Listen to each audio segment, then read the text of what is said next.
नमस्कार दोस्तों, विपक्ष के नेताओं के संभल जाने पर पाबंदी लगी है। शांति और अमन बहाली के नाम पर किसी नेता को संभल पहुंचने नहीं दिया जा रहा है। लखनऊ से संभल जाने का ऐलान करने वाले कांग्रेस नेताओं को लखनऊ में घेर लिया जा रहा है। किसी और शहर से संभल पहुंचने की कोशिश करने वाले सपा नेताओं को उनके ही इलाके की पुलिस घेर कर उन्हें घर बिठा दे रही है।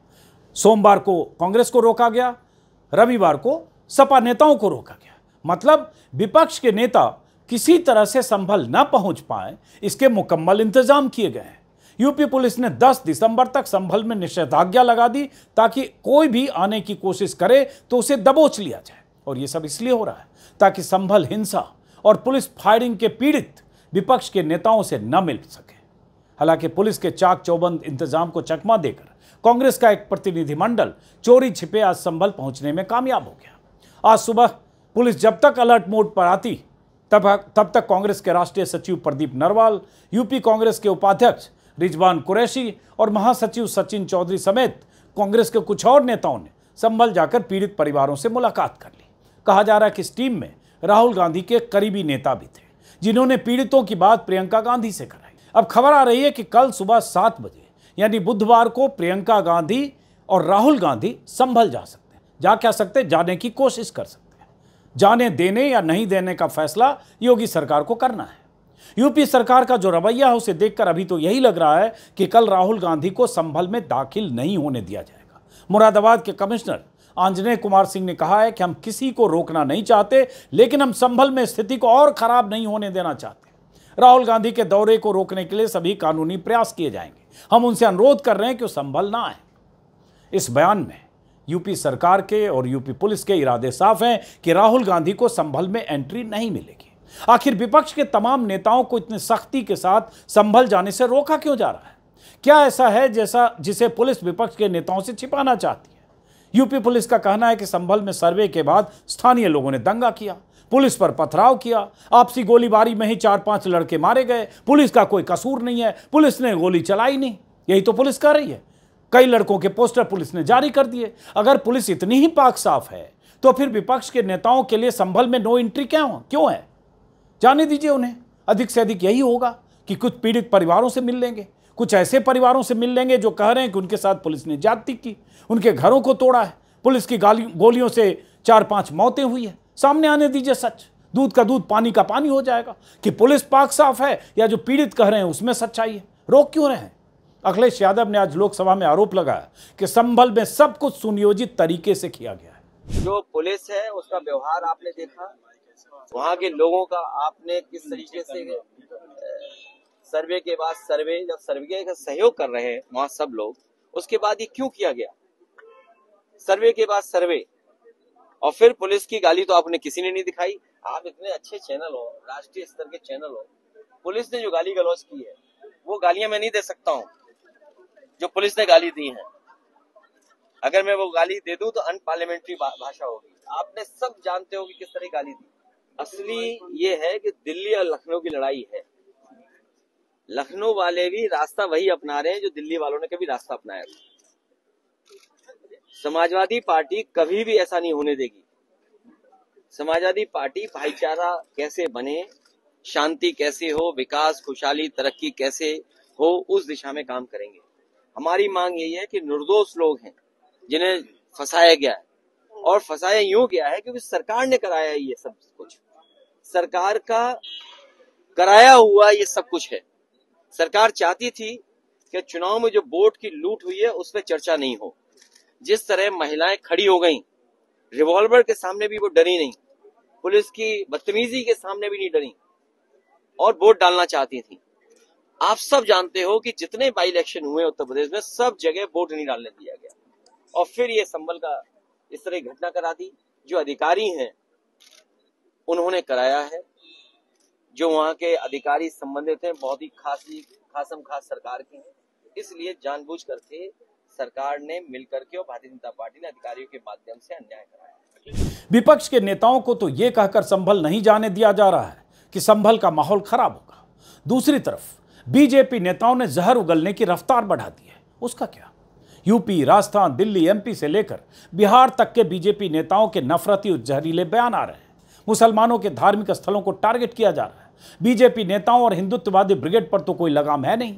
अजमेर से लेकर बदायूं तक और एमपी से लेकर दिल्ली तक में मुसलमानों के धार्मिक स्थलों की खुदाई करवाने के बयान दिए जा रहे हैं। सर्वे की मांग हो रही है। आज ही अजमेर के एक बीजेपी नेता ने दरगाह के पास स्थित 2.5 दिन का झोपड़ा मस्जिद में मंदिर होने का दावा किया है। अजमेर के डिप्टी मेयर और बीजेपी नेता नीरज जैन ने इस मस्जिद के भी सर्वे की मांग कर दी है। इसके पहले आप जानते ही हैं कि संभल के बाद अजमेर के दरगाह के सर्वे की मांग हुई है और नोटिस अदालत की तरफ से दिया जा चुका है। देश के कई और ऐसे इलाकों से ऐसे बयान आ रहे हैं। माहौल तो इससे खराब हो रहा है, लेकिन इस पर कोई लगाम नहीं है। मोदी जी तमाशबीन बनकर सब चुपचाप देख रहे हैं। आज ही मोदी के लोकसभा क्षेत्र बनारस से खबर आई कि भोजू बीर इलाके के उदय प्रताप सिंह कॉलेज कैंपस में एक मजार है, वह हनुमान चालीसा पढ़ने बहुत से छात्र पहुंच गए। बहुत देर तक बवाल हुआ और भगवा ब्रिगेड के लड़के नारेबाजी करते रहे, हनुमान चालीसा पढ़ने का नाटक करते रहे। ऐसी तस्वीरें अभी देश के अलग अलग इलाकों से आने वाली है, आ भी रही हैं। बीजेपी सरकारों वाले राज्यों से माहौल खराब करने की मुहिम चलने वाली है। उन पर सख्ती नहीं होगी, लेकिन विपक्ष को संभल में घुसने नहीं देंगे। कल ही केंद्रीय मंत्री गिरिराज सिंह ने तो यहां तक कह दिया कि कुतुब मीनार को भी अब हटा देना चाहिए और लाल किले का भी सर्वे होना चाहिए। जरा सोचिए कहां से कहां जा रहा है मामला। ज्ञानवापी से शुरू हुआ, संभल तक पहुंचा, अजमेर पहुंचा, अब कुतुब मीनार, लाल किला और दिल्ली की जामा मस्जिद कहां कहां जाएगा। अपने नफरती बयानों के लिए कुख्यात गिरिराज सिंह ने तो अभी बोलना शुरू किया है। देखिए आगे आगे क्या बोलते हैं और कितना जहर उगलते हैं। उनकी जुबान पर कोई रोक नहीं, भले ही कितना ही माहौल खराब होता रहे। कल शाम ही यूपी के एक मंत्री मयंकेश्वर सिंह का एक वीडियो वायरल हुआ, जिसमें वो नारे लगा रहे हैं, हिंदुस्तान में रहना है तो राधे राधे कहना है। राधे राधे राधे राधे, हिंदुस्तान में रहना है, राधे राधे कहना है, हिंदुस्तान में रहना है, राधे राधे कहना है, हिंदुस्तान में रहना है, राधे राधे कहना है। जय श्री राम, जय श्री राम। अरे भाई क्यों राधे राधे कहना है? किस संविधान में लिखा है कि हिंदुस्तान में रहना है तो राधे राधे कहना है? हिंदुस्तान संविधान से चलेगा, बीजेपी नेताओं के नारों से, धमकियों से और चेतावनियों से? जिन्हें राधे राधे कहना है वो कहें, कौन रोकता है? लेकिन जिन्हें नहीं कहना है उन्हें आप मजबूर नहीं कर सकते। दूसरे धर्मों के लोग आपके डर से क्यों राधे राधे करने लगेंगे? कौन होते हैं आप? क्यों कोई मुसलमान आपके डर से राधे राधे करने लगेगा? और हिंदुस्तान में रहने की शर्त आपने कैसे तय की? इन सब पर कोई लगाम नहीं है, सब बेलगाम है। जिसको जो मर्जी है वो बोल रहा है, लेकिन संभल जाने पर लगाम है। देश भर में मस्जिदों की खुदाई कराने का नारा बुलंद करने पर तो कोई रोक नहीं, लेकिन संभल के पीड़ितों से मुलाकात पर पाबंदी है। 4 दिन पहले ही न्यूज लॉन्ड्री के हवाले से संभल के पीड़ितों का यह बयान आया, जिसमें उन्होंने कहा कि पुलिस उन पर 10 दूसरे लोगों के नाम लेने का दबाव बना रही है। पुलिस उन्हें झूठी तहरीर दर्ज कराने के लिए बाध्य कर रही है और यह कह रही है कि तुम ये कहो कि गोली से नहीं जख्मी हुए, पत्थर से हुए। क्या ऐसे लोगों को इंसाफ नहीं मिलना चाहिए? क्या देश के सामने हकीकत नहीं आना चाहिए कि उन्हें टॉर्चर क्यों किया गया, क्यों किया जा रहा है? इन पर पुलिस दबाव डालकर इनके झूठे बयान क्यों दर्ज कराना चाहती है? विपक्ष के नेता अगर संभल गए तो इनके परिजन पुलिस की पोल खोलेंगे और यूपी सरकार यही नहीं चाहती है। आज लोकसभा में यूपी के पूर्व सीएम अखिलेश यादव ने भी पूरे तेवर के साथ संभल के मुद्दे पर अपनी बात रखी।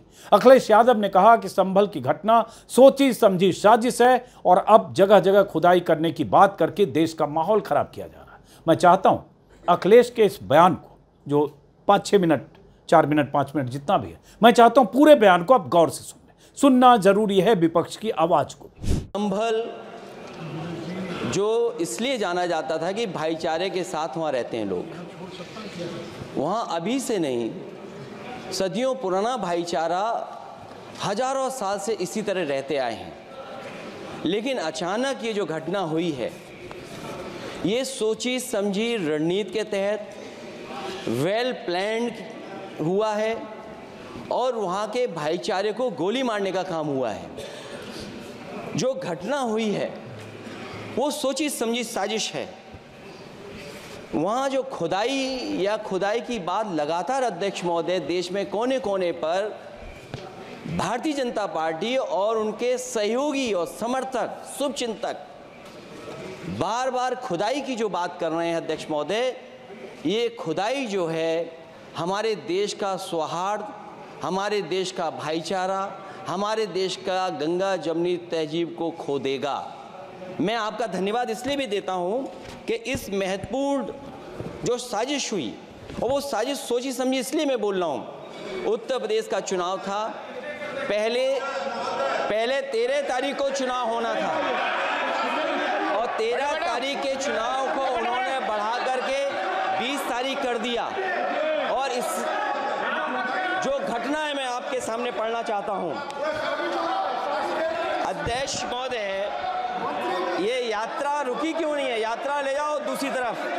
अध्यक्ष महोदय, संभल की शाही जामा मस्जिद के खिलाफ 19/11/2024 को सिविल जज सीनियर डिवीजन छंदौसी संभल में एक याचिका डाली गई। कोर्ट ने दूसरे पक्ष को, अध्यक्ष महोदय सुनिए, ये सुनना चाहिए, हम यूं ही नहीं कहते थे। तो संक्षिप्त में बोले। अध्यक्ष महोदय, हम यूं ही नहीं कहते थे कि संविधान ये मानती नहीं है सरकार। हम यूं ही नहीं कहते थे कि संविधान नहीं मानती। जब प्लेसेस ऑफ वर्शिप एक्ट है, प्लेसेस ऑफ वर्शिप एक्ट है, हम बनते तो बहुत कुछ हैं। संभल के शाही जामा मस्जिद के खिलाफ 19/11/2024 को सिविल जज सीनियर डिवीजन चंदौसी संभल में एक याचिका डाली गई। कोर्ट ने दूसरे पक्ष को सुने बगैर उसी दिन 19/11/2024 को सर्वे के आदेश दे दिए। ताज्जुब की बात है, संभल के जिलाधिकारी संभल और पुलिस अधीक्षक संभल आदेश को पढ़े बगैर 2 घंटे के बाद सर्वे के लिए पुलिस बल के साथ शाही जामा मस्जिद पहुंच गए। जामा मस्जिद की कमेटी, जनप्रतिनिधि, उलेमा इकराम, सभी अधिवक्ताओं ने सहयोग दिया। जिलाधिकारी संभल और पुलिस अधीक्षक संभल ने 2.5 घंटे सर्वे के बाद कहा सब सर्वे पूरा हो चुका है और अब रिपोर्ट कोर्ट को भेज दी जाएगी। लेकिन दिनांक 22/11/2024 फ्राइडे को जुम्मे की नमाज के लिए लोग नमाज अदा करने के लिए जामा मस्जिद पहुंचे, लेकिन पुलिस प्रशासन ने बैरिकेड लगा दिया ताकि लोग नमाज न पढ़ सकें।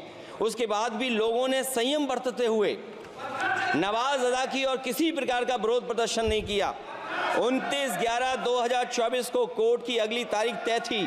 शाही जामा मस्जिद की कमेटी और मुस्लिम समाज के सभी लोग कोर्ट में केस की पैरवी के लिए तैयारी कर रहे थे, परंतु दिनांक 23/11/2024 की रात पुलिस प्रशासन द्वारा कहा गया 24/11/2024 यानी अगले दिन सुबह को दोबारा सर्वे किया जाएगा। शाही जामा मस्जिद कमेटी और अधिवक्ता ने कहा कि इस सर्वे तो मुकम्मल हो चुका है, अब दूसरे सर्वे की क्या आवश्यकता है? कोर्ट के आदेश का हमने पालन कर दिया। अगर दूसरे सर्वे कराना है तो दोबारा आदेश करवाएं। कोर्ट के आदेश के बाद हम दोबारा सर्वे करा देंगे। लेकिन जिलाधिकारी संभल और पुलिस अधीक्षक संभल ने कोई सुनवाई नहीं की और तानाशाही दिखाते हुए सुबह के वक्त से पहले शाही जामा मस्जिद आ गए। शाही जामा मस्जिद कमेटी और मुस्लिम समाज के लोगों ने फिर भी धैर्य रखा और दोबारा सर्वे के लिए अंदर ले गए। सर्वे के दौरान करीब 1.5 घंटा बाद जब जनता को सूचना मिली तो वो इकट्ठा होना शुरू हो गए। लोगों ने सर्वे का कारण जानना चाहा तो सर्किल ऑफिसर ने उनके साथ गाली गलौज की और लाठीचार्ज करवाकर बुरी तरह जख्मी कर दिया। इसका विरोध करते हुए चंद लोगों ने पत्थर चलाए, जिसके बदले में पुलिस के सिपाही से लेकर के अधिकारियों तक ने अपने सरकारी और प्राइवेट हथियारों से गोलियां चलाईं, जिसका वीडियो रिकॉर्डिंग है, जिसके एवज में दर्जन लोग गोलियों से घायल हो गए हैं। 5 मासूमों जो कि अपने घर से सामान लेने के निकले थे, उनकी मृत्यु हो गई। संभल का माहौल बिगाड़ने में संभल का माहौल बिगाड़ने में याचिका दायर करने वाले लोगों के साथ पुलिस और प्रशासन के लोग जिम्मेदार हैं। इनको निलंबित किया जाना चाहिए और हत्या का मुकदमा चलाया जाना चाहिए, जिससे कि लोगों को इंसाफ मिल सके और आने वाले समय में कोई इस प्रकार की संविधान के खिलाफ और गैर कानूनी घटना को अंजाम न दिया जा सके। अध्यक्ष महोदय, ये लड़ाई दिल्ली और लखनऊ की है। No please. कभी दिल्ली पहुंचे थे जिस रास्ते, वही लखनऊ वाले उसी रास्ते पहुंचना चाहते हैं। अखिलेश यादव के अलावा राज्यसभा में रामगोपाल यादव ने संभल मसले पर सरकार के मंसूबों पर चोट किया। विपक्ष के और भी कई सांसदों ने कहा कि यह सब बीजेपी के एजेंडे के तहत देश में किया जा रहा है। 19 नवंबर को एक वकील साहब ने मुंसिफ मजिस्ट्रेट के यहाँ संभल में एक एप्लीकेशन दी 500 साल पुरानी मस्जिद है, उसका सर्वे करने के लिए 2 घंटे के अंदर सर्वे भी हो गया और शांतिमय तरीके से हो गया। 24 तारीख को सुबह 6 बजे पूरे संभल में पुलिस छावनी बना दी गई। संभल को लोगों को पता ही नहीं था कि पुलिस क्यों लगाई जा रही है। थोड़ी देर बाद वहाँ के डीएम, एसएसपी, वकील जिन्होंने वो एप्लीकेशन दी थी वो, और कुछ लोग ढोल नगाड़े बजाते हुए पुलिस के साथ गए और मस्जिद में प्रवेश कर गए। भीड़ को संदेह हुआ कि ये मस्जिद में तोड़फोड़ करने जा रहे हैं और कुछ कर रहे हैं, और एसडीएम ने वहाँ उस जो टैंक था पानी का वो खोल दिया। पानी बह के बाहर आया तो लोगों को संदेह हुआ कि इसमें कुछ गड़बड़ी हो रही है। तो उसके बाद अशांति हुई, पुलिस ने गोली चलाई, 5 लोग मारे गए, 20 लोग घायल हुए, सैकड़ों लोगों के खिलाफ मुकदमे कायम हुए। बहुत सारे लोग जेलों में हैं जिन्हें पकड़ लिया गया, उनको बुरी तरह से मारा गया। मेरा और लोगों का ये मानना है कि इससे पहले उत्तर प्रदेश में जो चुनाव हुए थे उसमें वो बगल के ज़िलों में पुलिस ने किसी को वोट डालने नहीं दिया गया और ज़बरदस्ती चुनाव कब्जा कर लिया था। और उससे ध्यान बटाने के लिए रामगोपाल जी, आपसे आशा करता हूँ संयम योजनाबद्ध तरीके से सब ये हुआ। और उसका सबूत सुनिए, उसका प्रमाण ये है कि जो कमेटी गवर्नमेंट ने बनाई, 3 मिनट सर, अभी 3 मिनट तो हुए नहीं। जो committee government, Santosh Kumar P, demand to अध्यक्ष जी, संभल को इंसाफ और न्याय चाहिए। संभल को इंसाफ और न्याय चाहिए। सुप्रीम कोर्ट के सिटिंग जज से इसकी जांच करानी चाहिए। और जो लोग अधिकारी दोषी हैं उनको आप कंक्लूड कर दें। ये दिल्ली ये अध्यक्ष पद इसलिए जरूरी है। अध्यक्ष बताइए प्लीज। विपक्ष के तमाम नेताओं की चिंता और बयान अपनी जगह, बीजेपी और सरकार का रवैया अपनी जगह। इन सब के बीच मीडिया तो 24 घंटे हिंदू मुसलमान को लड़ाने वाला नैरेटिव गढ़ने में लगा है। गड़े मुर्दे उखाड़े जा रहे हैं। मस्जिदों, मीनारों और दरगाहों के नीचे की कहानियां, 500 साल पहले कौन आया, 400 साल पहले कौन आया, 800 साल पहले कौन आया, कहाँ मूर्ति है, कहाँ मंदिर है, कहाँ शिवलिंग है, इसको लेकर पता नहीं कहाँ कहाँ के किताब के पन्ने, कहाँ कहाँ के दस्तावेज, किसके आर्टिकल, किसके लेख, कितने इतिहासकार, सब चैनलों पर चल रहे हैं, पुराने पुराने पन्ने। और जस्टिफाई किया जा रहा है कि ये सब अगर मांग उठ रही तो गलत क्या है। और ये वही नैरेटिव है जो बीजेपी के लिए मुफीद है।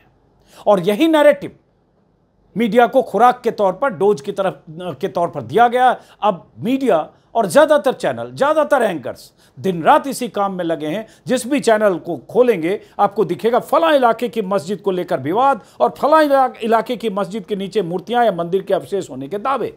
और उन दावों की बुनियाद कई बार कोई किताब, कई बार कोई 4 तस्वीरें।